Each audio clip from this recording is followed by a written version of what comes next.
E aí pessoal, eu tô aqui para dar um recado rápido para vocês. Esse vídeo que vocês vão assistir agora, na verdade é uma coletânea dos vídeos que nós realizamos em parceria com o jornal O Vale, que é o maior jornal aqui da região do Vale do Paraíba, onde nós estamos. Vocês vão notar que são vídeos mais informais realizados com celular, porque semanalmente nós produzimos vídeos para a página do jornal O Vale, lá no Facebook, vocês podem dar uma olhada, pesquisarem. E são vídeos nos quais nós tratamos de atualidades, de questões contemporâneas e dando dica para os vestibulares, tá certo? Então a partir de agora, mensalmente, quer dizer, uma vez por mês, nós teremos uma coletânea desses 4 vídeos aqui também no nosso canal do Vestibular em Cena. Tá legal? Portanto, continue nos acompanhando. Um beijo e um abraço forte. Até logo!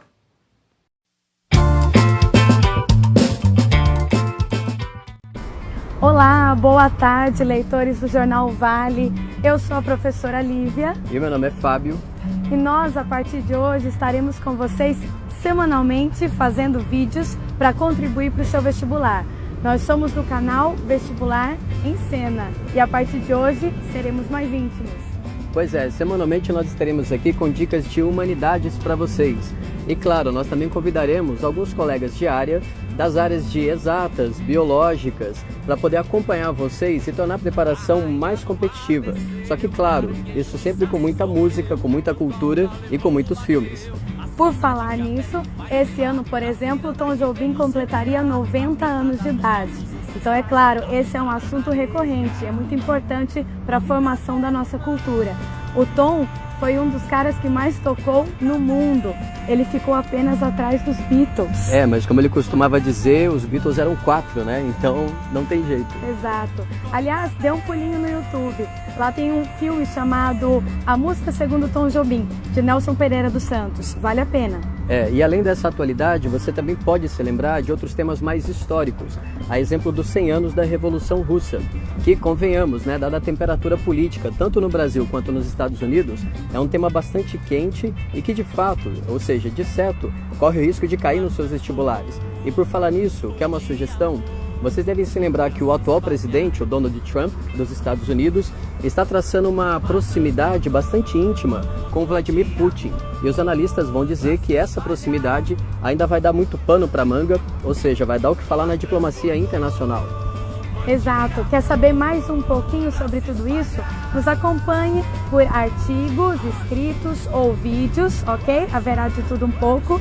E ainda, compartilhe e se inscreva no nosso canal no YouTube, Vestibular em Cena. Lá você vai encontrar eu, com aulas de literatura, professor Fábio, com filosofia e sociologia, e ainda o professor Rafael Pirata, com atualidades.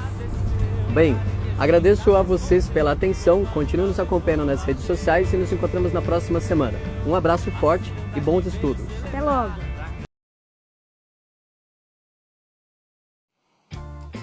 Olá, leitoras e leitores do Jornal Vale.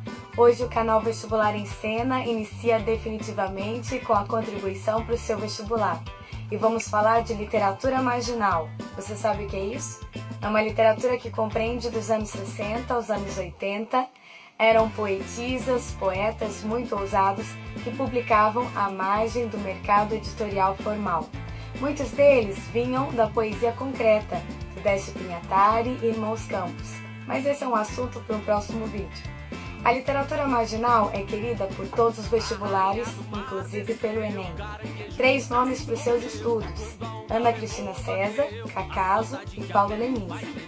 Aparecem sempre com a interpretação textual, porém vale lembrar alguns conceitos importantes: coloquialismo, prosaísmo, versos livres e versos brancos. O coloquialismo é a linguagem informal, corriqueira. O prosaísmo são as temáticas do cotidiano. Os versos livres, quando o poeta não se preocupa com regularidade métrica. E os versos brancos, quando não há esquema de rima. Tudo bem até aqui? Uma dica importante: Paulo Leminski geralmente aparece para você através dos haikais, literatura japonesa com apenas 3 versinhos, 3 frases, como por exemplo: tudo dito, nada feito, fito e deito. Gostou? Então continue nos acompanhando.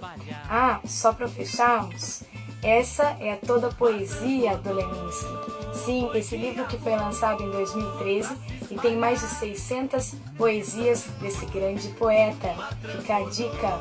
Continue nos acompanhando aqui pelo Jornal Vale e lá pelo canal no YouTube do Vestibular em Cena. Inscreva-se e até a próxima!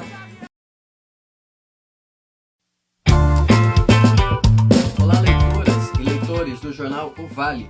Aqui é o Fábio Monteiro, direto do canal Vestibular em Cena, para poder trazer dicas valiosas para os seus estudos. Hoje nós vamos tratar dos 80 anos da pintura Guernica, de Pablo Picasso, que eu e vocês sabemos também foi realizada como uma denúncia dos horrores da Guerra Civil Espanhola. E que tal para a gente acessar esse tema? 3 tópicos.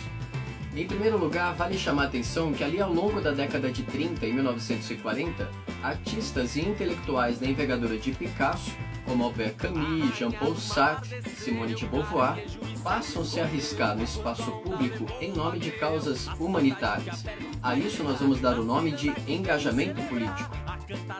No segundo momento, vale chamar a atenção para a linguagem que Picasso já estava desenvolvendo e que ele estampa em Guernica, que é o cubismo, que junto com as vanguardas europeias como o dadaísmo, o futurismo e também o surrealismo, procura dar mais autonomia às artes plásticas, uma vez que o cinema e a fotografia já se aventuravam a registrar a realidade de maneira bastante fiel. Num terceiro momento, vale recapitular um ponto que nós já tratamos. Eu e vocês sabemos que a Guerra Civil Espanhola foi um ensaio para a Segunda Guerra Mundial. O ataque à pobre da cidade de Guernica, que tinha 5.000 civis, foi realizada pelas frotas aéreas nazistas, em aliança com as tropas franquistas, e devastou a cidade, matando mais da metade da população. Dessa maneira, então, nós conhecemos o resultado. É uma pintura com 8 metros de comprimento por 3,5 de altura, isto é, de largura, retratando animais, mulheres e crianças destroçados. Se você quer conhecer um pouco mais dessa pintura, dá um pulo aí no YouTube e digita assim, Guernica em 3D. Você vai dar um mergulho dentro da pintura, cheio de imagens digitais, para você se sensibilizar um pouco com a abstração dessas imagens que, de certa forma, foram capazes de criar uma empatia, isto é, de humanizar qualquer pessoa que se aventure com ela.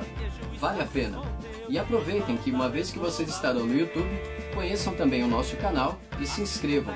Nos acompanhem por lá porque semanalmente nós estaremos com aulas novas e também semanalmente estaremos aqui com vocês na página do jornal O Vale. Tá certo? Abraços fortes, até a próxima! Olá, leitoras e leitores do jornal O Vale. O meu nome é Fábio Monteiro, do canal Vestibular em Cena, para trazer dicas importantes para o seu vestibular. E hoje nós estamos contando com a presença do grande professor Felipe Pazillo. Tudo bem, Felipe? Tudo bem? Vamos às dicas de inglês? Claro, tudo bem, pessoal? Que bom estar com vocês.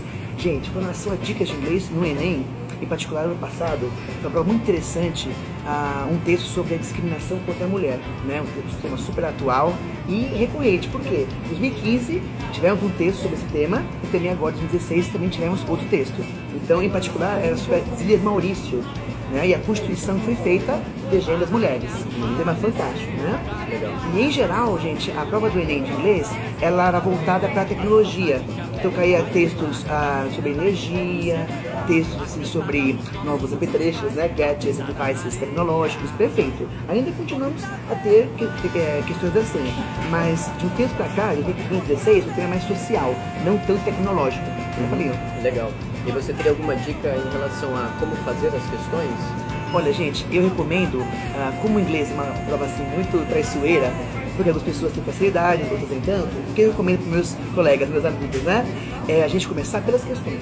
Então, olhar as questões com carinho e depois ir pro texto. Se começar pelo texto, Fabinho, eu acho não tenho certeza, né? Com a experiência, a parte que nós temos, né? Quando não se cansa muito, ele não fica estimulado e acaba dando aquela gastura, né? Aquela sensação ruim. Então, a primeira coisa, vai para as questões, olha as questõezinhas, números, por exemplo, às vezes tem muita questão de número. Então, sei lá, 20,000, 20 mil, vai pro textinho, 20 mil. Ou também, às vezes, acontece uma brincadeira, troca a possibilidade de fração. Então, o capô é 20%, 20%, aí fica 1/5, né? 1/5 na prova, e vice-versa. Mas são pontos, né, a serem focados. Primeiras questões, depois o texto. Tá. E até o Enem, você teria alguma dica mais assim de como estudar, como se preparar, o que ler? Exatamente. Olha, atualidades, né? São cruciais, obviamente. Temos 100 anos de Evolução Russa, né, Fabinho? Sim, 100 anos de Evolução Russa. A prova de inglês, como eu contei com vocês, tem um caráter mais social, digamos, mais engajada. Então, atualidades como Donald Trump, né, obviamente, é super atual. Coisa que eu não recomendo, claro que faz parte da língua, mas questão puramente gramatical, isso não cai no Enem. Então, questão de voz passiva, questão de discurso direto, tempos verbais, isso não cai. Então, é questão de vocabulário. E uma dica que eu dou para meus amigos, né, é a questão de conjunção, gente. Mesmo que a pessoa tenha dificuldade em termos de vocabulário, que é algo natural, com o tempo, né, a pessoa vai conseguir vocabulário pela leitura. Mas você consegue estabelecer relação de causa e consequência por conjunções. Então, por exemplo, therefore, que é portanto, uma ideia de consequência, but, uma ideia de que é mas, que é uma ideia de contraste, in addition to, que é além disso, uma ideia de adição, e por aí vai. Então, você consegue estabelecer relação de períodos, né? Legal, bacana. Certo? Então, por enquanto, as dicas seriam ficar atento às atualidades, né? Sempre começar pelas perguntas, e depois partir para o texto. Exato. E depois, eventualmente, uma leitura como The Guardian. The Guardian BBC. é perfeito, Fabinho. The Guardian, obrigado pelo gancho aqui, né, Fabinho? Porque o The Guardian é um jornal muito interessante, em inglês, né? E além disso, pessoal, o Guardian, ele tem uma seção com textos atualíssimos, obviamente, que é um jornal, e você consegue acessar por níveis. É interessantíssimo. Então você tem, em caso, um aluno mais proficiente, mais avançado, tem o texto original. O aluno mais intermediário, você consegue um textinho modificado, adaptado, mas que mantém o the essence, mantém o core, mantém o núcleo. Legal. É fantástico, né? Coisa de Deus. E tem o texto mais básico, que mantém a ideia, mantém o gist que a gente fala, a ideia principal, só que um vocabulário mais simples. Mas ele não perde o conteúdo, ele perde muito pouco, né? Legal, Então, com o tempo, ele vai comparando a versão básica, a versão intermediária, a versão avançada e vai progredindo, vai galgando. Sim, muito bom. Poxa, não Fabinho, podia ser melhor. obrigado, Fabinho. Muito obrigado pela presença. Obrigado, gente. Continue nos acompanhando. Na semana que vem nós voltaremos. Ainda nós traremos outros professores de outras disciplinas para continuar te dando dicas para os seus vestibulares. E lembrem-se, deem um pulo lá no YouTube para vocês conhecerem o nosso canal, Vestibular em Cena. E de quebra, vocês vão conhecer o canal do professor Felipe Pazello, que além de um grande professor de inglês, como vocês viram, também é mágico e dos melhores, porque nós já tivemos essa prova, tá certo? Um abraço forte, até a próxima!